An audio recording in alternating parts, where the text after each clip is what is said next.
Paz bem a todos. Vamos continuar o estudo do Evangelho segundo o Espiritismo, de Allan Kardec, capítulo 18. A quem muito foi dado, muito será pedido. Porque a aquele servo que soube a vontade do seu Senhor e não se apercebeu, e não obrou conforme a sua vontade, dar-se-lhe-ão muitos açoites.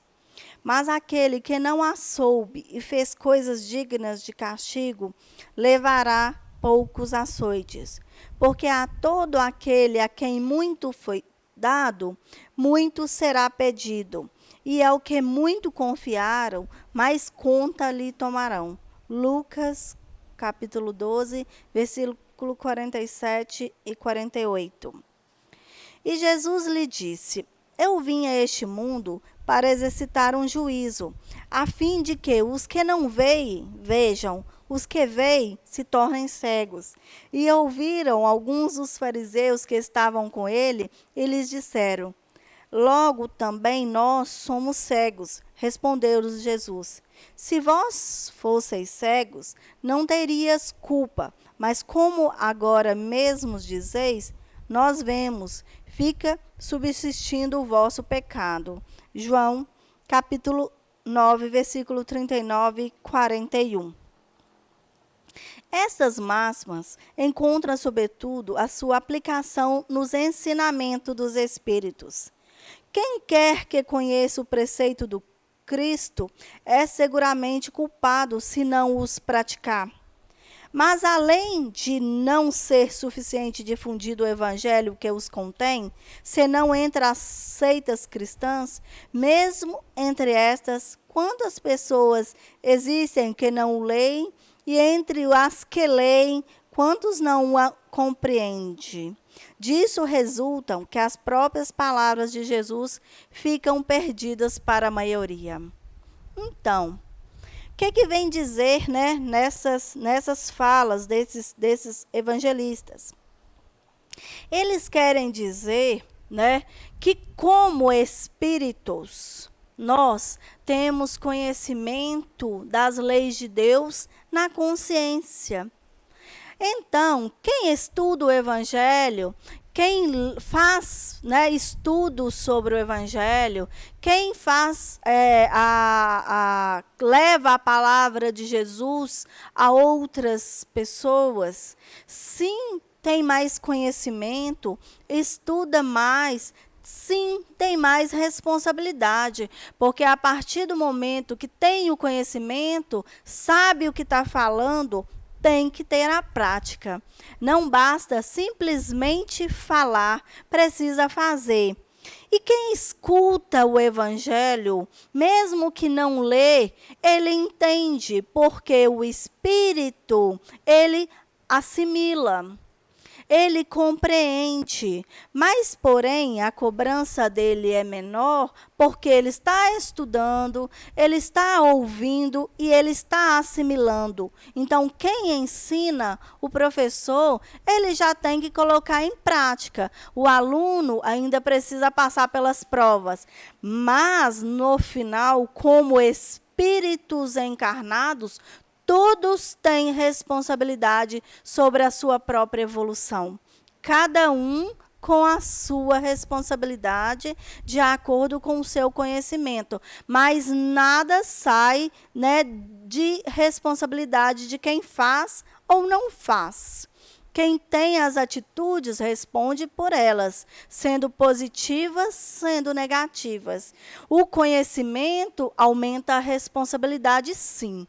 A partir do momento que tem conhecimento, que tem o estudo, tem dever maior de se colocar em prática. O ensinamento dos Espíritos, que reproduz essas máximas sobre diferentes formas que as desenvolve e comenta, pondo-as ao alcance de todos, tem isto de particular, ou seja, não é circunscrito. Assim, todos, letrados ou não, crentes ou descrentes, cristãos ou não cristãos, podem recebê-lo, pois os Espíritos se comunicam por toda parte. Então, é isso que eu acabei de falar. Independente, né, do conhecimento, do estudo, da prática ou da não prática, a lei de Deus está escrita na consciência. Então, como espíritos encarnados, nós temos conhecimentos que ficam, né, através do esquecimento do passado. Mas a nossa consciência sabe dizer o que é certo e o que é errado. Por quê? Porque é fácil. O que eu não quero para mim, eu não devo desejar para os outros. Eu quero uma coisa ruim para mim? É fácil identificar o que Jesus me fala. Eu quero alguma coisa de ruim para mim? Não, não quero. Então, eu não devo fazê-lo ao meu semelhante.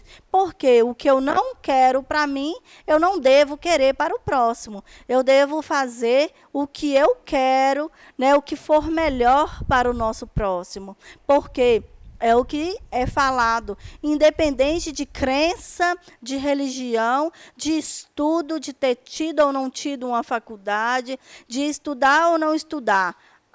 Jesus disse há mais de 2000 anos, amar a Deus acima de todas as coisas e ao próximo como a si mesmo.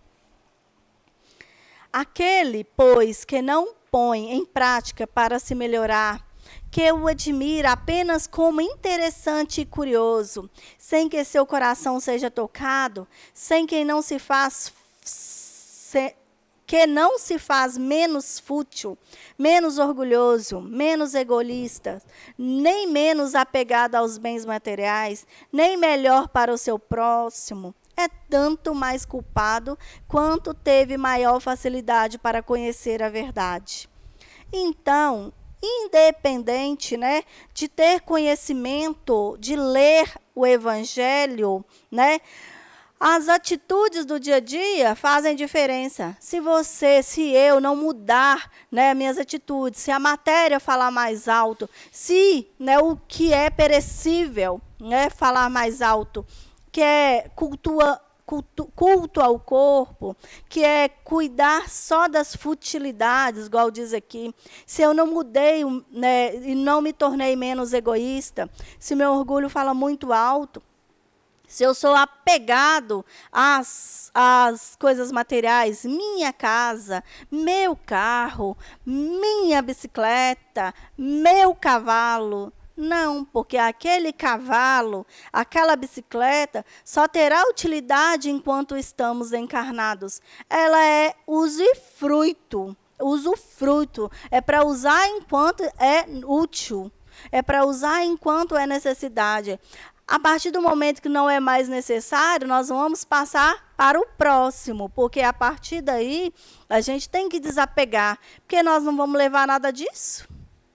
Nós não vamos levar o corpo.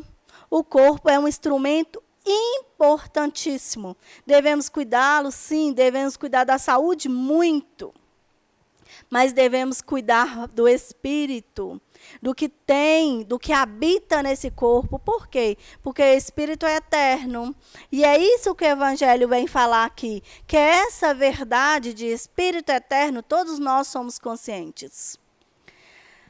Os médios que obtêm boas comunicações são ainda mais repreensíveis por persistirem no mal, pois escrevem frequentemente a sua própria condenação. E, se não estivessem cegos pelo orgulho, reconheceriam que os espíritos se dirigem a eles mesmos. Mas, em vez de tornarem para eles as lições que escrevem, ou que veem os outros escreverem, sua única preocupação é de aplicá-las a outras pessoas, incidindo assim nessas palavras de Jesus: vedes um argueiro no olho do próximo e não vede a trave no vosso. Vê capítulo 10, número 9. O que isso aqui quer dizer? Que nós que estamos estudando o Evangelho segundo o Espiritismo, que estamos dentro de uma casa espírita, e que temos contato diretamente, né, com as obras de Allan Kardec, que são as obras básicas, que são o livro dos médiuns, os livros dos espíritos, o Evangelho segundo o Espiritismo, a Gênese, obras póstumas, o céu e o inferno. São livros que nos dizem, através dos Espíritos, né, que a vida continua, que todos os nossos defeitos continuam com a gente, que todas as nossas qualidades, elas serão eternas. Então, quando nós temos esse conhecimento, através da mediunidade, através, né, de Allan Kardec, através de outros médiuns que escreveram várias obras, nós temos o Chico Xavier, nós temos outros médiuns escreventes. Se eles escrevem as mensagens, nos mandando, nos convidando a nossa mudança, a nossa reforma íntima. E nós lemos essas mensagens e achamos que está falando para o nosso amigo. Viu? Falou para ele. Não, não falou para ele. Falou para nós mesmos. Falou para o nosso íntimo. Falou para todos individualmente, para que haja essa mudança. Por quê? Igual ele diz aqui, né? A gente vê o arqueiro, mas não vê a trave no nosso olho. Por quê, gente? Porque nós temos o hábito de nos olhar e não querer ver. E não querer enxergar. E não querer ver os defeitos. E não querer ver que o tempo acabou. Que as nossas escolhas nesse minuto, elas são cruciais para o que vem pela frente, para o que vai vir para a nossa resposta. Essas respostas são de acordo com o nosso olhar para nós mesmos, com a nossa vontade de ver que ainda somos cheios de defeitos e que precisamos mudar isso dentro de nós. Por essas palavras, se fosseis cegos, não teríeis culpa. Jesus confirma que a culpabilidade está na razão do conhecimento que se possui. Ora, os fariseus que tinham pretensão de ser, e que realmente eram, a parte mais esclarecida da nação, tornavam-se mais repreensíveis aos olhos de Deus que o povo ignorante. O mesmo acontece hoje. Aos espíritas, portanto, muito será pedido, porque muito receberam. Mas também aos que souberam aproveitar os ensinamentos, muitos lhes será dado. O primeiro pensamento de todo espírita sincero deve ser o de procurar, nos conselhos dados pelos espíritos, alguma coisa que ele diga respeito. O Espiritismo vem multiplicar o número dos chamados e, pela fé que proporciona, multiplicará também o número dos escolhidos. Então, a todos nós que nos colocamos como espíritas, como cristão, como estudante do Evangelho segundo o Espiritismo, nós temos uma grande oportunidade. Nós temos muita responsabilidade. Por quê? Porque nós temos o conhecimento, nós temos as informações dos espíritos sobre o que é importante, sobre o que faz diferença na nossa vida, sobre o que realmente vai ter aproveito, será aproveitado. Porque esses conselhos que são dados pelos espíritos o tempo todo, eles falam hoje para a gente. Gente, o tempo acabou. Gente, vamos acordar.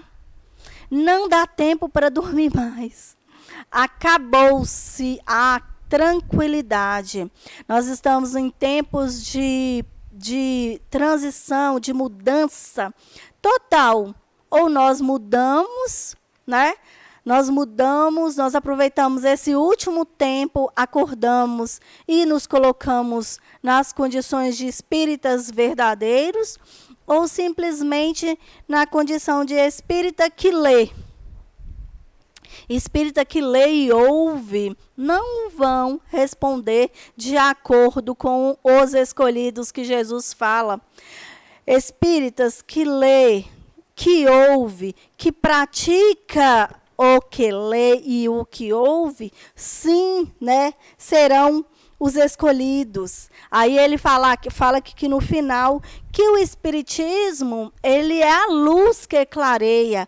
Ele, através dos ensinamentos, ele vem nos dizer com claridade, fora da caridade não há salvação. Sem cuidar do outro, não tem como mudar o íntimo. Não tem como receber coisas boas se nós não mudarmos o nosso íntimo. Então, esse ensinamento, né, colocado em prática, ele fala assim: multiplicará o número dos escolhidos. Multiplicará. É isso que o Evangelho vem nos pedir, para que possamos ser instrumentos, né, pessoas úteis para fazer o que fala aqui, né? Que é mudança, transformação, que é colocar-se na condição de instrumentos, né, que vai até o infortúnio, que vai até o próximo, que consegue fazer para o outro o que gostaria que fizesse para consigo mesmo, que aprenda a amar a Deus, porque Deus é o Pai de todos igualmente. E o Pai não quer que um filho dele fira o seu irmão. Ele quer, sim, que os irmãos uns cuidem uns dos outros. Que Jesus nos abençoe, né? E qualquer dúvida, coloque nos comentários, né? Para que possamos, né, estudar juntos.